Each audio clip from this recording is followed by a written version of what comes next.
আসসালামু আলাইকুম। সকলকে আমন্ত্রণ আনন্দ টিভি রাতের সংবাদে।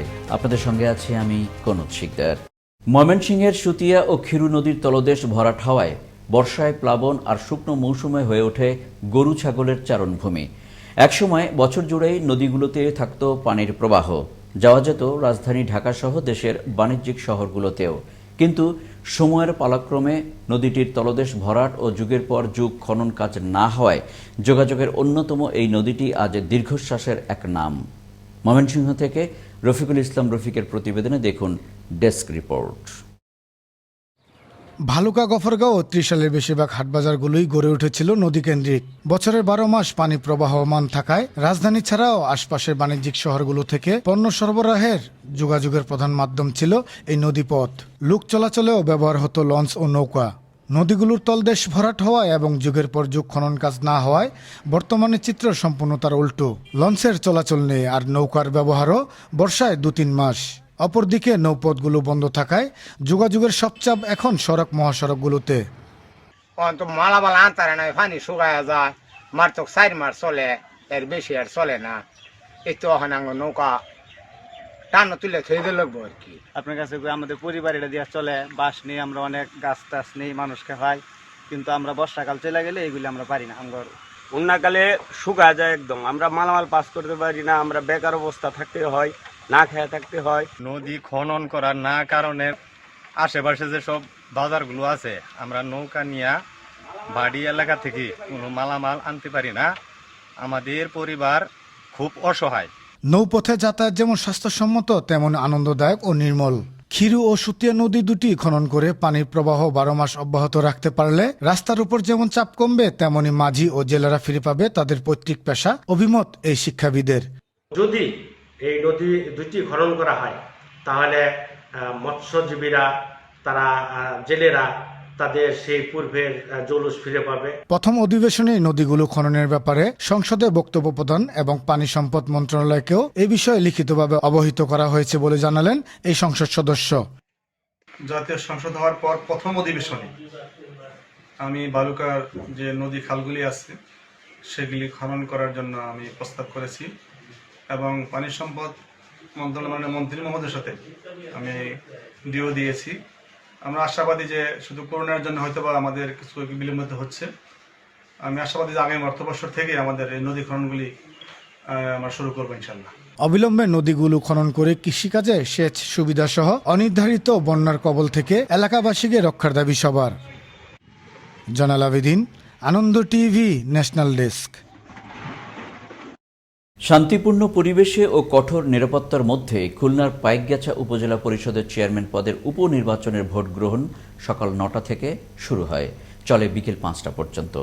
এই উপজেলা চেয়ারম্যান পদের উপনির্বাচনে প্রতিদ্বন্দ্বিতা করছেন 2 জন প্রার্থী।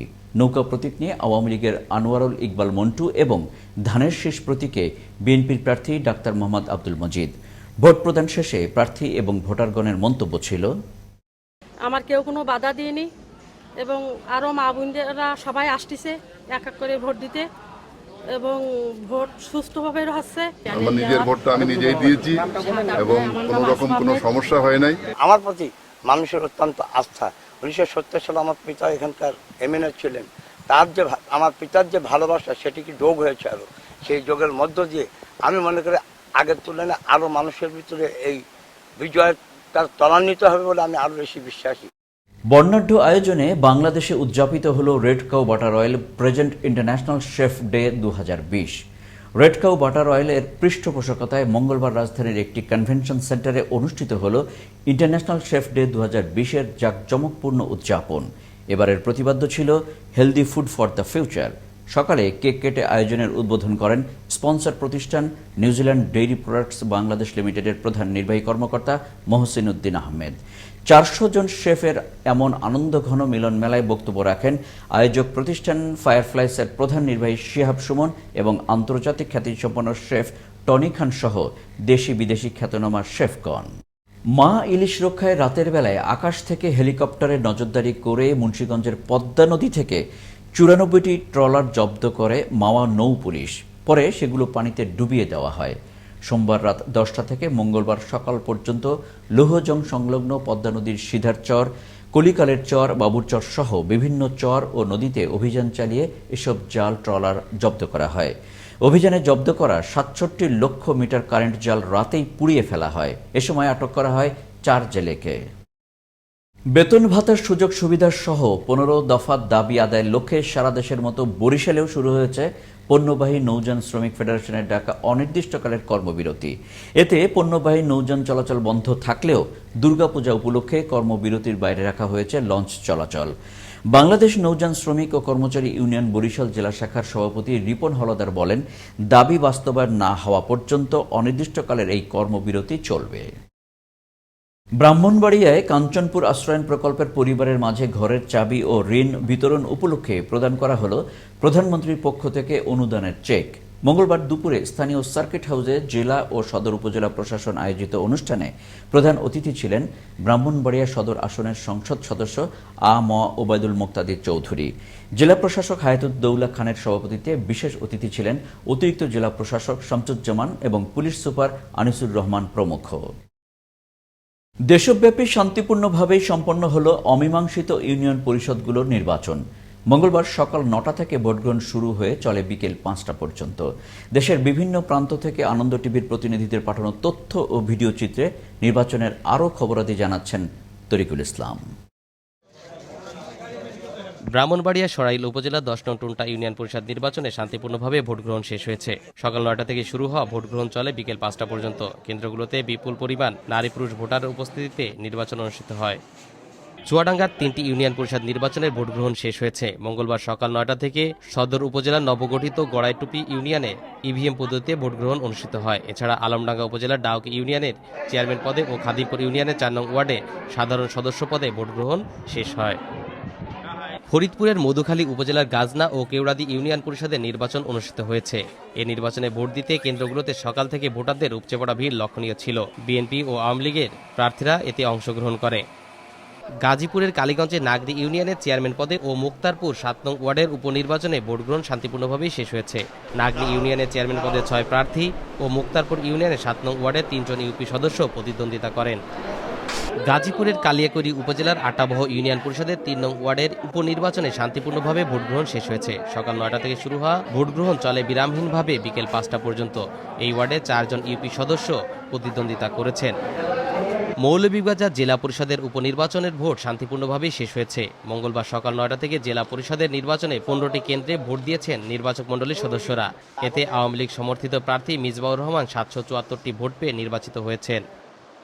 ময়মনসিংহে উৎসবমুখর পরিবেশে ৭ উপজেলার ৯টি ইউনিয়ন পরিষদ নির্বাচন অনুষ্ঠিত হয়েছে। সকাল ৯টা থেকে বিরামহীনভাবে বিকেল ৫টা পর্যন্ত ভোটগ্রহণ চলে। নির্বাচনে আওয়ামী লীগ ও বিএনপি প্রার্থীরা প্রতিদ্বন্দ্বিতা করেছেন। উৎসবমুখর পরিবেশে সকাল ৯টা থেকে শুরু হয়ে পটুয়াখালীর মহিপুর ইউনিয়ন পরিষদ নির্বাচন শেষ হয়েছে। শঙ্কামুক্ত পরিবেশে ভোটদান সহ অবাধ, সুষ্ঠু ও গ্রহণযোগ্য ভোট গ্রহণের জন্য নিরাপত্তা বাহিনী কঠোর অবস্থানে ছিল। কঠোর নিরাপত্তা, উৎসাহ উদ্দীপনা ও উৎসবের আমেজে রংপুর সদরের হরিদেবপুর, চন্দ্রপাট ও সদ্য পুরস্করণী ইউনিয়নে ভোটগ্রহণ শেষ হয়েছে। মঙ্গলবার সকাল ৯টা থেকে ৩৯টি কেন্দ্রে একযোগে ভোটগ্রহণ শুরু হয়। ৩ ইউনিয়নে চেয়ারম্যান পদে ১৬ জন, সাধারণ সদস্য পদে ১২৭ জন ও সংরক্ষিত মহিলা পদে ৪৭ জন প্রতিদ্বন্দ্বিতা করেন। উৎসবমুখর পরিবেশে নারায়ণগঞ্জ জেলার রূপগঞ্জ উপজেলার দাউদপুর ইউনিয়ন পরিষদ নির্বাচন শেষ হয়েছে। সকাল ৯টা থেকে ভোটগ্রহণ শুরু হয়ে চলে একটানা বিকেল ৫টা পর্যন্ত। প্রথম দিকে ভোটার সংখ্যা কম থাকলেও বেলা বাড়ার সাথে সাথেই ভোটার সংখ্যা বাড়তে থাকে। কঠোর নিরাপত্তার মধ্য দিয়ে সুষ্ঠু ও শান্তিপূর্ণভাবে সাতক্ষীরা সদর উপজেলার ১ নং বাঁশদহ ইউনিয়ন পরিষদের নির্বাচন শেষ হয়েছে। নির্বাচনকে সুষ্ঠু করতে নিরাপত্তা বাহিনীর কঠোর অবস্থান লক্ষণীয় ছিল। টাঙ্গাইলে একটি ইউনিয়ন পরিষদের নির্বাচন শেষ হয়েছে। সকাল ৯টায় ভোটগ্রহণ শুরু হয়ে চলে বিকেল ৫টা পর্যন্ত। এখন চলছে ভোট গণনার কাজ। নির্বাচন সুষ্ঠু করতে র্যাব স্ট্রাইকিং ফোর্স হিসেবে কাজ করেছে। নির্বাচনের মধ্য দিয়ে গণতন্ত্র পুনঃপ্রতিষ্ঠিত হোক, এমনটাই প্রত্যাশাই সকলের। তরিকুল ইসলাম, আনন্দ টিভি, ন্যাশনাল ডেস্ক। নরসিংদীর শিবপুরে আলোচিত আওয়ামী লীগ নেতা আরিফুল ইসলাম রুবেলকে হত্যা করার প্রতিবাদে অনুষ্ঠিত হল এক প্রতিবাদী সভা। স্থানীয় পুটিয়া ইউনিয়ন পরিষদ চেয়ারম্যান খন্দকার ইলিয়াস আহমেদের সভাপতিত্বে উপজেলা চেয়ারম্যান হারুনার রশিদ খান প্রধান অতিথি হিসেবে উপস্থিত ছিলেন। সভায় বক্তারা রুবেল হত্যার সাথে জড়িত আসামিদের দ্রুত গ্রেফতার সহ ফাঁসির দাবি জানান। আন্তঃজেলা চোর চক্রের 7 সদস্যকে গ্রেফতার করল শরীয়তপুর জেলা পুলিশ। শরীয়তপুর জেলা পুলিশের একটি বিশেষ টিম তথ্য প্রযুক্তি ব্যবহার করে চোর চক্রের 7 সদস্যকে গ্রেফতার করতে সক্ষম হয়। এ বিষয়ে Shariatpur police super SM Ashrafuzzaman মঙ্গলবার জেলায় কর্মরত সাংবাদিকদের সাথে প্রেস ব্রিফিং করেন। বলেন, চক্রটি বাংলাদেশের বিভিন্ন এলাকায় দীর্ঘদিন ধরে চুরি করে আসছিল। রাতের সংবাদে এই ছিল এখনকার মতো। করোনা থেকে আপনি এবং আপনার পরিবারকে সুরক্ষিত রাখতে সরকারি নির্দেশনা মেনে চলুন। আনন্দ টিভি সর্বশেষ সংবাদ এবং বিনোদন সবার আগে দেখতে যুক্ত হন facebook.com/anondotvbd এই পেজে। সবাইকে অসংখ্য ধন্যবাদ। শুভরাত্রি।